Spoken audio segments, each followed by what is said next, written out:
I like your snorting, buddy.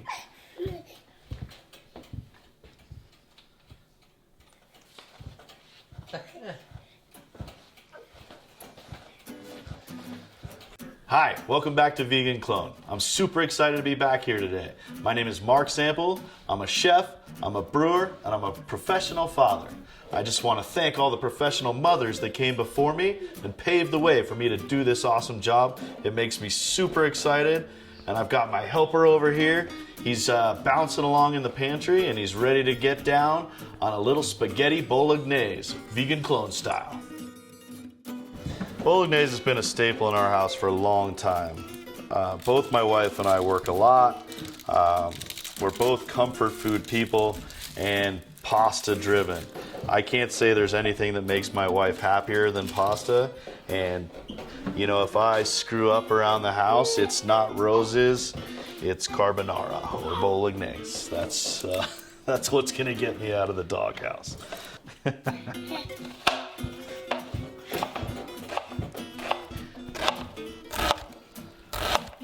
It's also one of my children's favorite dishes and one of those things that, you know, when kids don't like vegetables, this is a ridiculous way to fill them with vegetables and they have no idea what's going on. Into a hot pot.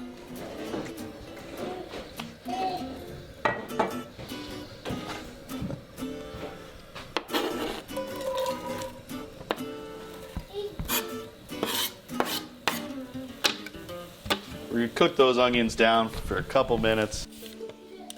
So I only need about a half a cup of carrots, so it's probably, these guys are a little on the smaller side. Dice up our carrots and celery, get them in with the onion now that it's cooked down for a few minutes, and start breaking those down, getting them a little more soft. The nice thing about this bolognese is we're going country style, which means I don't need a perfect dice, because I ain't got time for that. Do you?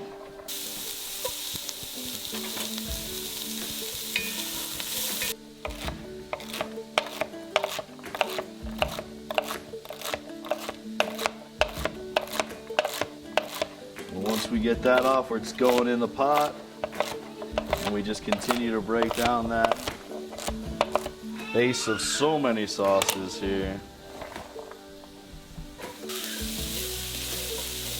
You know, if it looks a little dry, you want a little more oil in there. Go ahead. Today I've got Avery Brewing out of Boulder, Colorado. This is their German-style sour ale. It's called El Goza.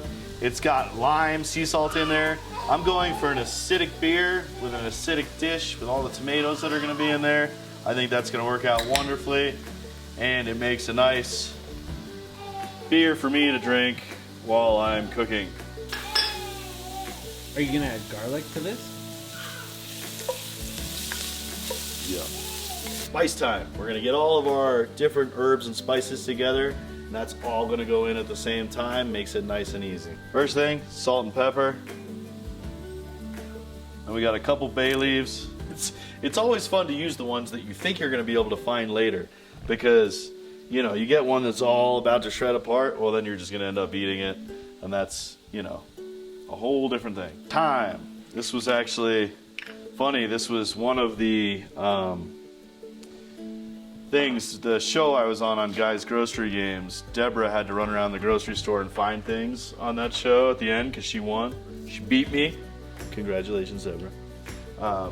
And they used like a little thing where she had to go find thyme, but it was like if you need more of this.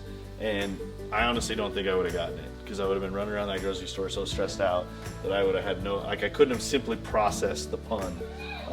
But she did awesome, so that was cool. A wee bit of oregano, a pinch of cinnamon, and nutmeg. And you're like, are we making eggnog? No. But it just adds to this dish. And it's a hint. You do not need more than the hint. Those are my spices, quite simple.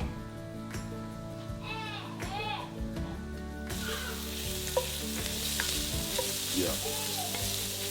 I got my spice in there. I'm cheating on the garlic. Don't judge me. like to be judged. I really like to cook these until you can smell them. And then we're gonna start getting our Beyond products in there.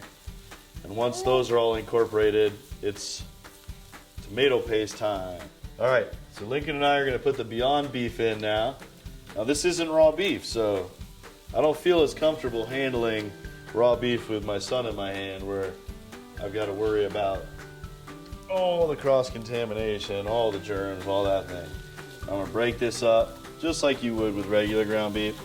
All this is gonna break up a lot easier. Incorporating that, and now it's time to add our Beyond sausage.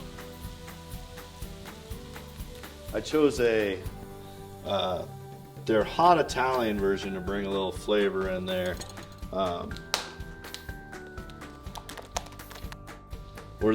The casing on these is super thin, so I'm just gonna throw them right in and we're just gonna break it up. I mean, you can see how it breaks apart in my hand. You can cook them really well if you want to keep them together, but it's easy to break them up. Tomato paste? Oh, this guy's got hands. We called him Skull Crusher because he was 11 pounds and 5 ounces when he was born. And now when I try to feed him when mama's not around, he tries to rip my lips off. So I don't know if it's because I named him that or just because he's innately a skull crusher. All right, we're gonna use that tomato paste.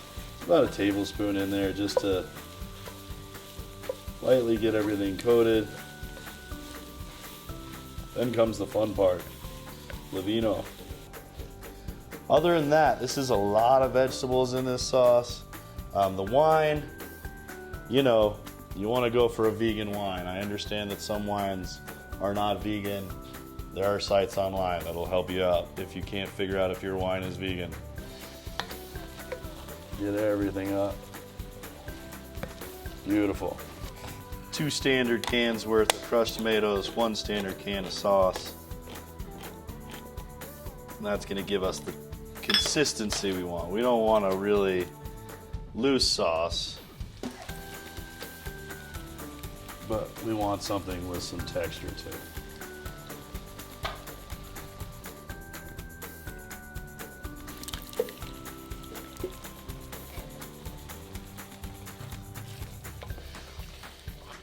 Now we're just going to combine all that. And all this needs is a little more liquid. Chicken broth versus vegetable broth or beef broth. Certainly that is a tough call, and maybe Vegan Clone will challenge ourselves someday with a veggie broth that can hold itself up to a chicken broth. And we're just adding liquid so it has the right consistency and the right texture for the sauce we want. Now you got to remember, we're cooking it for a while, so it's gonna boil some of that off, so we don't have to worry about it being a little watery right now because it's gonna get where we want it to get. We're gonna make garlic bread. I got my cheatin' garlic, I got my cheatin' bread, I got my cheatin' butter, but I made these onions from scratch. Well, no, I didn't even grow them, so I guess I cheated there too, but I'll tell you what, this is gonna be a delicious garlic bread. I've made it many times, and I don't have any of the butter. I've just got our earth balanced butter here. I've got the bread that you can get at the store that's par baked, right? So it's still soft, hasn't been baked all the way yet. You throw it in the oven, 8 minutes, it comes out like you just baked your own bread. It is absolutely the way to go for garlic bread. I'm just gonna slice that down, and then we're gonna mix garlic. So it's pretty soft already. Man, I had a pretty much empty container. I could have saved that bowl there. We wouldn't have had to wash anything. Is it worth continuing now? I'm just so sad about it. All right, we'll go on. I'm gonna throw a heaping amount of garlic in there. That might have been too much, but you know, after that disaster with the bowl, it doesn't really matter. A little onion powder. We're gonna mix that up. You know, this isn't baking. It's not an exact science.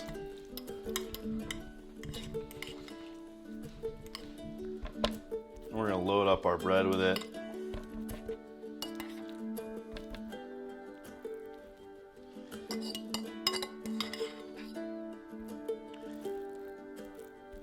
We're missing Parmesan cheese.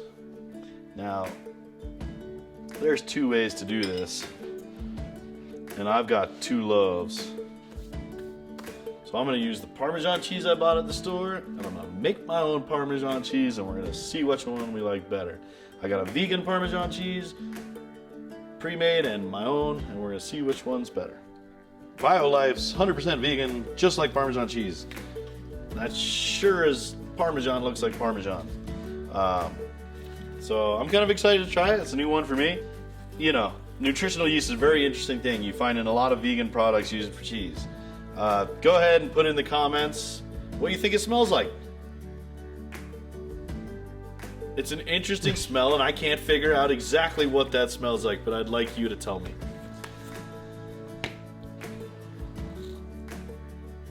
All right. Pepper. A little bit of salt and pepper.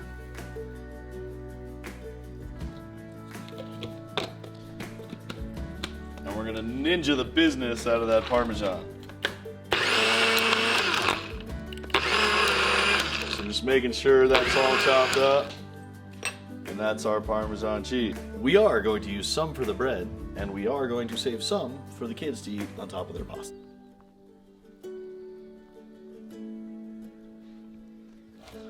It is shredding pretty darn well in there, man. I'm excited to reveal it to you. And the smell, I can smell some nuttiness, a little bit of, you know, what I'm hoping is Parmesan. No, it looks like shredded Parm, yeah? Look at that. Let's see. We're gonna drop it on our other piece of bread here. So here on the garlic bread, I'm gonna go with some of my pickled onions that I always have on hand in the fridge. And even though my kids love them, I've got other kids coming over tonight, so I'm gonna go about half on pickled onions, half not. But it really just takes garlic bread to the next level. We've got our garlic bread experiment going into the oven. 350, about 8 minutes. Nice and easy. Can I talk to you guys about something? I miss bacon. I really miss bacon.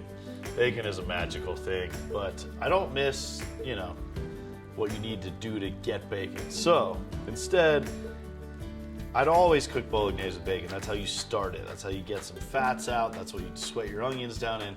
I don't get to do that in this scenario, but bacon pieces contain no bacon. Contain no animal product whatsoever. It's basically a soy-based product, and I'm gonna add a little bit of those in just so I get a little reminiscent bite once in a while I'm eating it, and I can think, oh, that was bacon. Our ragu a la Beyond is just cooking down perfectly. I mean, that just looks, you know, exactly what you want it done. It's gonna hold up to the sauce or to the pasta. It's gonna be absolutely spectacular.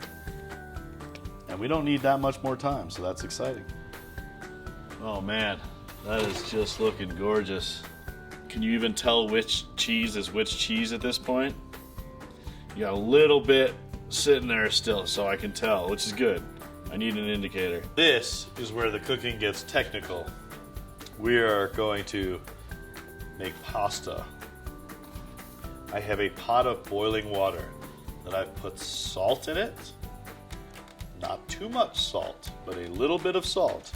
I am then going to take my spaghetti, and I'm using spaghetti because it's the right ratio of pasta to sauce for this. I'm then going to break the spaghetti because my pot is not big enough for full noodles. And I like to do that. I've always done that. I think I might just like breaking it. We've got that boiling water. We're going to cook those noodles for about 8 minutes until they're done. We will check them because we want them underdone. As the Italians say, al dente.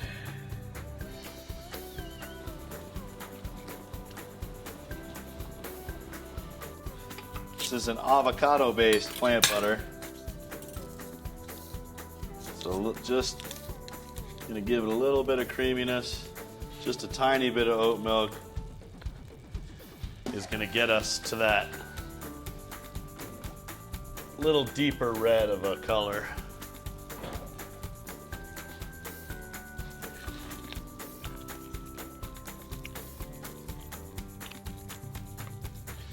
As we're stirring, we can pick out our bay leaves. All right, we got our bowl.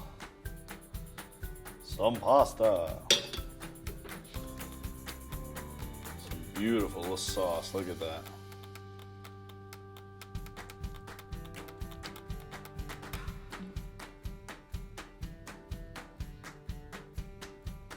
All right, you cloners, here it is. Vegan Bolognese, El Goza from Avery. We've got our Parmesan on there.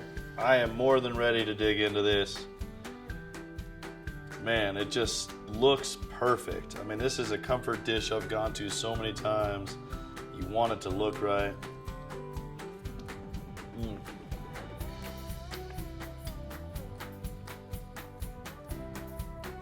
It's just got a richness and flavor.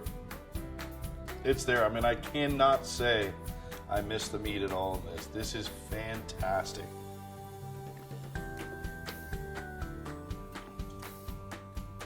Oh, and that is delicious. What a fun pairing. It really is. I mean, the slight acidity for this, they've got a little bit of lime and sea salt in there with that spaghetti sauce. I mean, just look. Look at all the beautiful vegetables in there. What a delicious dish. From Vegan Clone to you, cheers guys, go enjoy it. What a great plant-based dish. Clone on. Yeah.